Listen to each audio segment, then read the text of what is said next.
Hello, everybody, and today we're going to be doing is predicting WWE Summerslam 2024. Now, there are 7 matches that have been currently announced for the show. There may be another one added later on down the line, but for now, we're just going to be predicting the matches that have been currently announced. I'm going to run through those real quick before we delve deeper into them, and those are Damien Priest versus Gunther for the World Heavyweight title, Bayley versus Nia Jax for the WWE Women's Championship, Liv Morgan versus Rhea Ripley for the Women's World Championship, Cody Rhodes versus Sikoa in the Undisputed title match, Logan Paul versus L.A. Knight for the United States Championship, Sami Zayn versus Bron Breakker for the Intercontinental Championship, and CM Punk versus Drew McIntyre in a singles match with Seth freaking Rollins as special guest referee. Now, things can change. There can be stipulations added. There can be varying things. And I do think stipulations need to be added to at least 2 of these matches. I think Damien and Gunther probably needs a stipulation.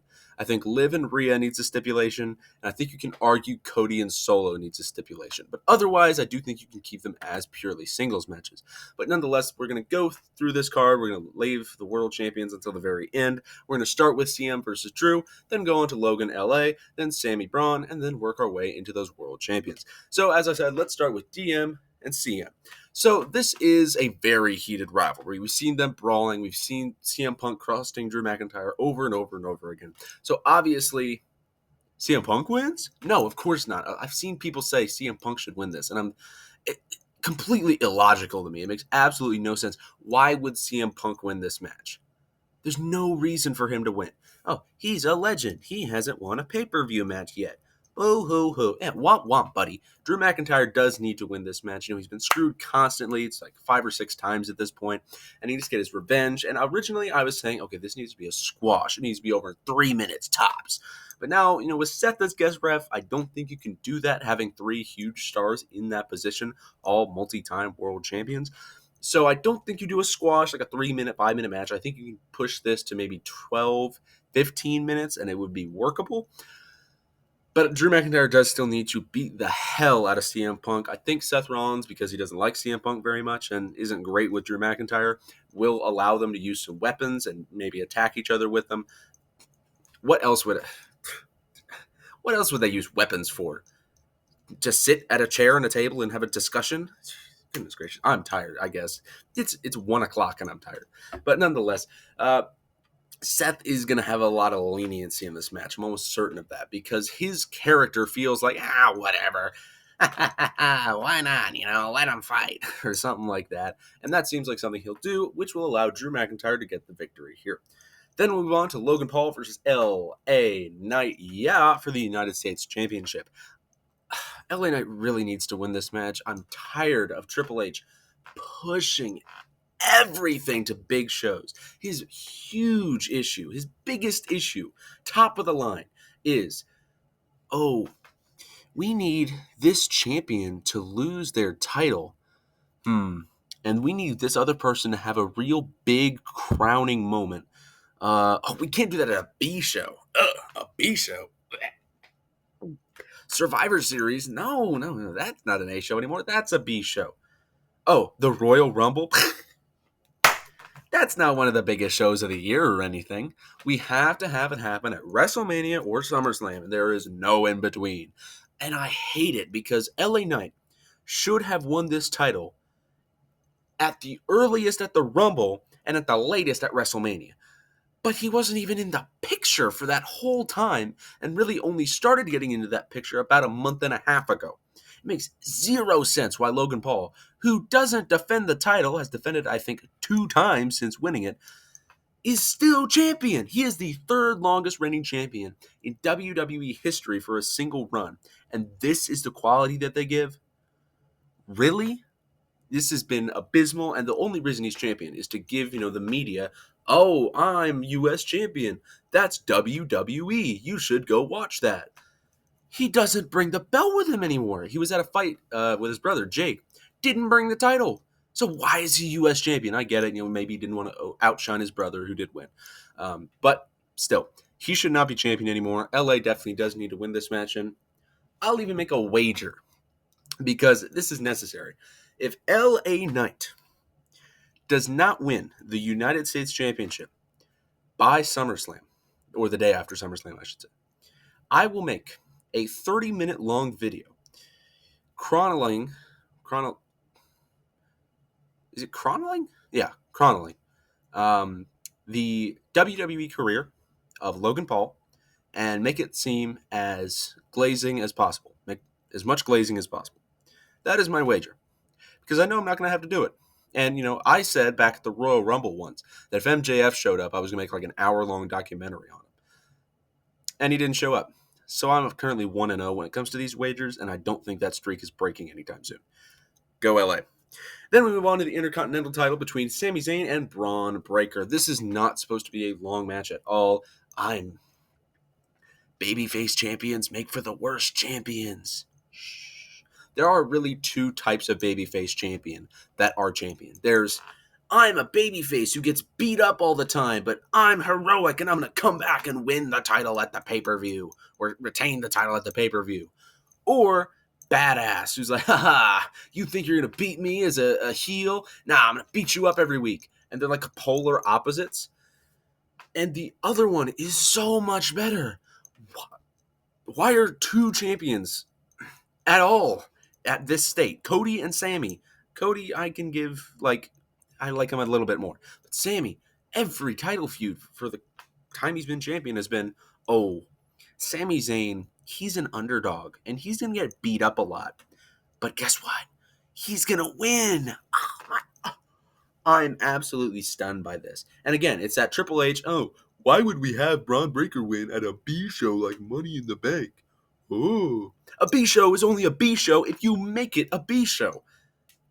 Money in the Bank could be an A show, but you make it a B show. Payback, and whatever the other one was, Fastlane, are B shows. Book them to be an A show, and you'll be fine. But no, we have to make sure that only A shows have these big moments. So we're going to save it until SummerSlam. I'm going to come up with this issue one more time later on, and I think, and it really pisses me off. But nonetheless, I do think Bron Breakker does need to win this title here. I don't think it should be particularly close. He has been decimating Sami, but I do think Sami should do well on Raw next week so that Bron can do well at SummerSlam. So, have Bron not look as strong on that Raw so that you can have him win at SummerSlam, 50-50 booking and all.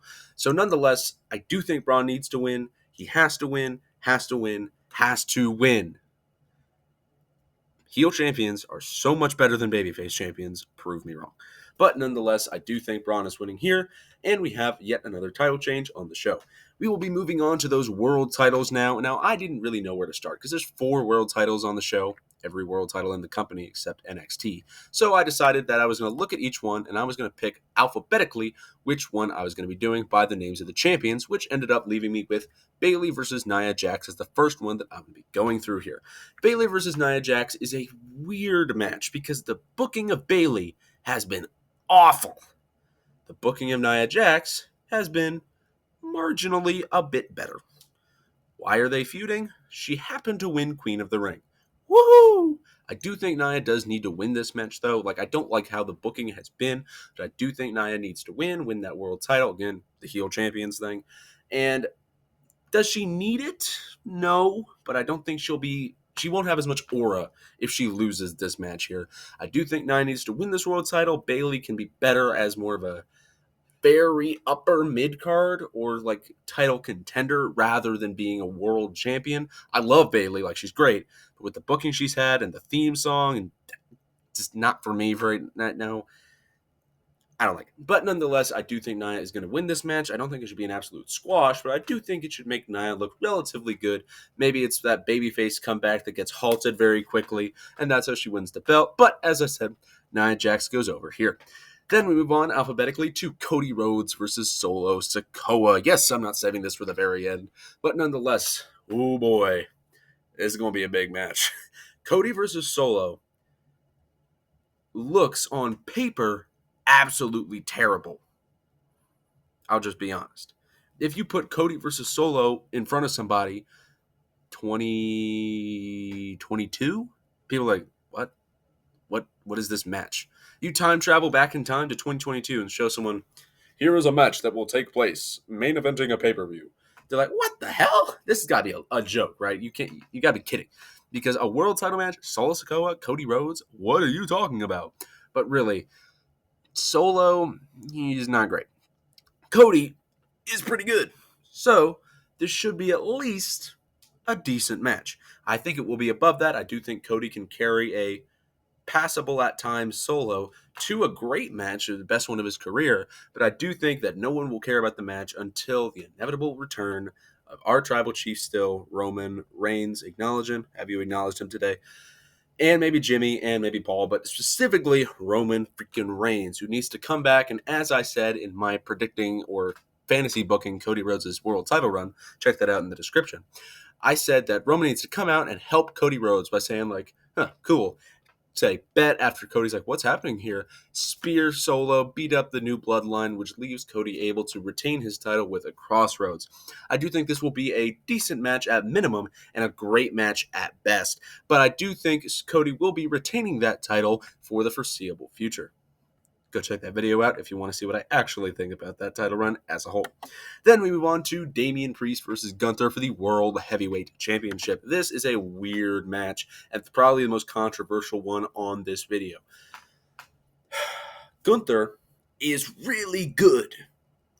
Damien Priest is definitely most improved player of the year. Do you keep Damien as champion so that he can become that top guy? Do you give Gunther the belt because, he's really, really freaking good?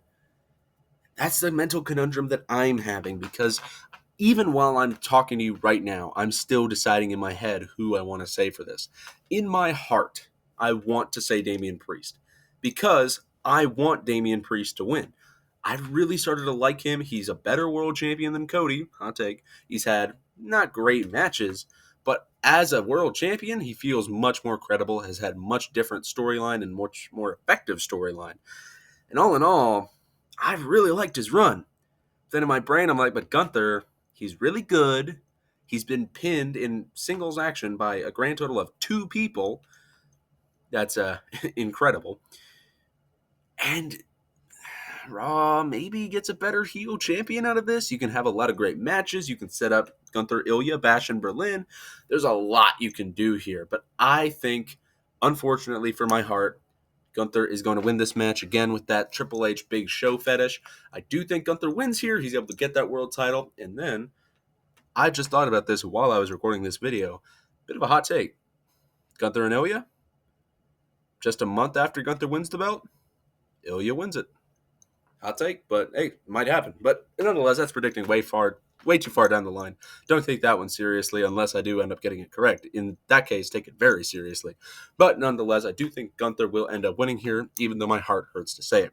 And then the last match that we're going to be looking at that has been currently announced is Liv Morgan versus Rhea Ripley for the Women's World title. This match has had a lot of great build around it, with Liv and Dom and Rhea and Jay, ?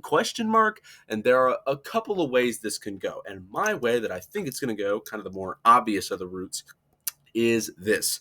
Rhea and Liv have their match. They're having a long match here, clocking in maybe 20 minutes. About 16 minutes in, Rhea looks like she has Liv beat, and she's going to hit her with a really big attack, or maybe even a weapon while the referee is down. Dominic sprints down to the ring, slides in, says, Rhea, wait, that's a little much, I don't think we need to go that far. And Rhea's like, get out the way, Dom. Oh, wait. And then Liv runs out from behind him and attacks Rhea Ripley, and then she looks back at Dom like, thanks for the assist. And Dom's like, oh, dang. And then he rolls outside the ring and waits on the outside. While he's out there, Liv and Rhea continue this match, and it's about to be the finish, where Rhea is about to hit a huge move onto Liv. And then Dominic hops up onto the apron and is like, wait, that's a little too far. And then Rhea's like, Dom, stop interrupting me. And then Liv's able to slip out of the move and hit a big move of her own. Maybe get the win there. I don't think that's where you get it. And then a little later on, Rhea is about to attack Liv once more. Dom slides in the ring, stops Rhea. Rhea puts her hands on Dom, throws him out of the way. And then Dom comes back and like, oh, what are you talking about, huh? And then Liv's like, what? Where did I see this coming from? And Dominic is like full on yelling at Rhea, like, you were so bad, you were awful, boo. I never liked you, I've always liked Liv, blah, blah, blah, blah. And then Rhea's so distracted by this, Liv is able to sneak up from behind, probably hit Oblivion on the ropes, and get the victory, retaining her title. Liv and Dom get together, and then you can maybe spin off and do that Rhea J storyline that they've been talking about for a little bit. Could this happen? Yes. Will it happen? I hope so, but there are also like 8 other different routes this could end up going, so as long as Liv wins, my prediction is correct according to me. But nonetheless, that is every announced match for the show. There's one more that we might just get to covering. The Wyatt Six and Chad Gable and the Creed brothers. So this is a bit of an interesting match because is it going to happen at the SummerSlam pay-per-view? PLE? Maybe. Should it? Yes. Will it? Probably not. But nonetheless, I do think the Wyatt Six should absolutely maul this team. And yeah, they're a new team. Make them look good. And, the trio of female individuals that consists of Zoe Stark, Shayna Baszler, and Sonya Deville. They don't really have a name yet. They have had a lot of joke names on Twitter, but they don't have a real name. They're new. They lost on Raw. Just because they lost doesn't mean they have no aura. They don't have much, but still, they don't have no aura. Like a certain Final Testament individual not named Karrion Kross or Scarlett. But I do think you need the Wyatt Six to win here. They're also a new group. They should get this victory. I don't think there's any reason for them not to get this victory. You can finish it like Bray Wyatt did as The Fiend against Finn Balor with that little neck snap. I saw that on Wrestle Talk. And I do think the Wyatt Six do win this match if it does end up happening at SummerSlam. And if it doesn't, they still end up winning somewhere down the line. So that's all my predictions. What do you think? Do you agree? Do you disagree? Nonetheless, let me know down in those comments down below. Make sure you have a good day, good evening, good night, good morning, good dawn, good dusk, good whatever. Make sure to watch any former or future episodes on this channel. And goodbye.